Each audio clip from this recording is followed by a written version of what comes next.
Hello everyone, আমি Sam হাজির হয়ে গেলাম আবারও টপ 5 বেস্ট স্মার্টফোনের ভিডিও নিয়ে। আজকের ভিডিওতে আমরা কথা বলছি অ্যারাউন্ড 35K 35,000 টাকার আশেপাশে সেরা 5টি ডিভাইস নিয়ে।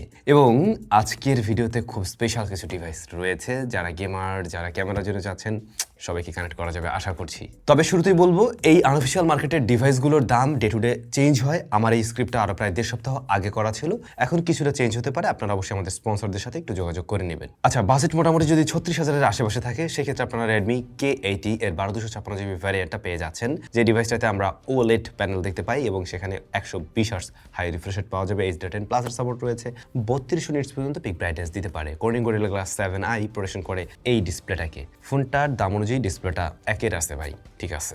আচ্ছা, ডিসপ্লের পরে আউট অফ দ্য বক্স এটা রান করবে Android 15-এ এবং প্রসেসর হিসেবে রয়েছে Snapdragon 8 Gen 3।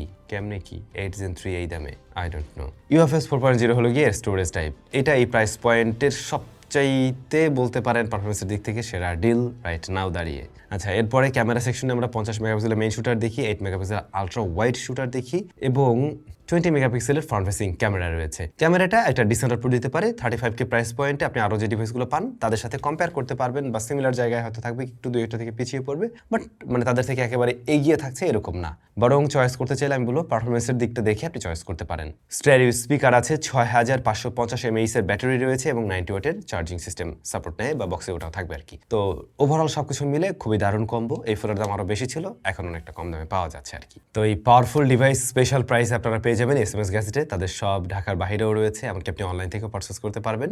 SMS গ্যাজেটের যাবতীয় ইনফরমেশনগুলো ভিডিও ডেসক্রিপশনে মেনশন করা আছে। এরপরে বাজেট কিছুটা কম, 34 থেকে 35-এর মধ্যে, তখন আপনি চয়েস করতে পারেন Redmi Note 15 Pro Plus এর 12/256GB ভেরিয়েন্ট। তো এই ডিভাইসটাতে আমরা AMOLED প্যানেল দেখি, 120 হার্টজ হাই রিফ্রেশ রেট পাওয়া যায়, 3200 নিটস পর্যন্ত পিক ব্রাইটনেস দেয়। ডিসপ্লে ওয়াইজ কিন্তু আগেরটার মতোই প্রায় সিমিলার জায়গায় আছে এবং ডিসপ্লে কোয়ালিটিও ভালো। তাছাড়া এই স্মার্টফোনটিতে প্রসেসর হিসেবে রয়েছে Snapdragon 7 Gen 4, UFS 2.2 হলে গিয়ে স্টোরেজ টাইপ। আগের ফোনটার সাথে কম্পেয়ার করতে গেলে ডেফিনেটলি এটা প্রসেসর বা পারফরমেন্স সেকশনে অনেকটা পিছিয়ে পড়ে। তবে এটা ঠিক ব্যালেন্স পারফরমেন্সের জন্য এই প্রসেসরটাও ঠিকঠাক আছে, ডে টু ডে লাইফের কাজগুলো খুব সুন্দর মতো হ্যান্ডেল করতে পারবে। একই সাথে আপনি গেমিং টেমিংও দারুণ রেজাল্টই পাবেন। জাস্ট আমি বলবো স্টোরেজ টাইপটা যদি আরেকটু উন্নত থাকতো, সেক্ষেত্রে এই ফোন থেকে আরও বেটার আউটপুট বের করা সম্ভব হতো। যাই হোক, ক্যামেরা সেকশনে 50 মেগাপিক্সেলের মেইন শুটারের পাশাপাশি 50 মেগাপিক্সেলের টেলিফটো জুম লেন্স এবং 8 megapixel ultra wide front facing camera 32 megapixel রয়েছে। এটার ক্যামেরাতে আমরা ভ্যারিয়েশন দেখছি। যারা পোর্ট্রেইটে চাচ্ছেন টেলিফটোর মাধ্যমে পোর্ট্রেটটা নেবেন, তাদের জন্য এই অপশনটা কিন্তু যথেষ্ট ভালো হতে যাচ্ছে। এবং ক্যামেরাতে K80-র তুলনায় আপনি এখানে ভ্যারিয়েশন প্লাস হচ্ছে গিয়ে পোর্ট্রেট মোডে বেটার রেজাল্ট দেখবেন। তাছাড়া 32 মেগাপিক্সেলের ক্যামেরাটাও কিন্তু যথেষ্ট ভালো আউটপুট দিয়ে থাকে এই প্রাইস পয়েন্টের ফোন অনুযায়ী।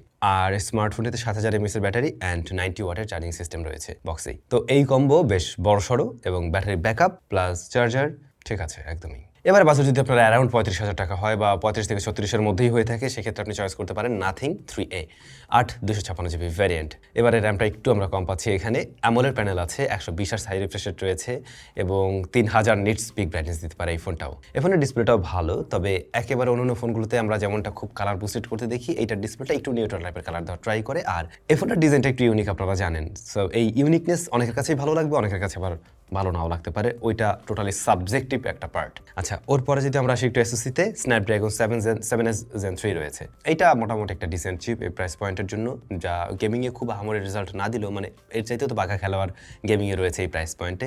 যদি আপনার গেমিংয়ের জন্যই ডেডিকেটেডলি ফোন নেওয়ার প্ল্যান থাকে, তাহলে দেখলে সমস্যা নেই, কারণ ডে টু ডে লাইফের পারফরমেন্স আবার সে খুব ভালোভাবেই হ্যান্ডেল করতে পারে।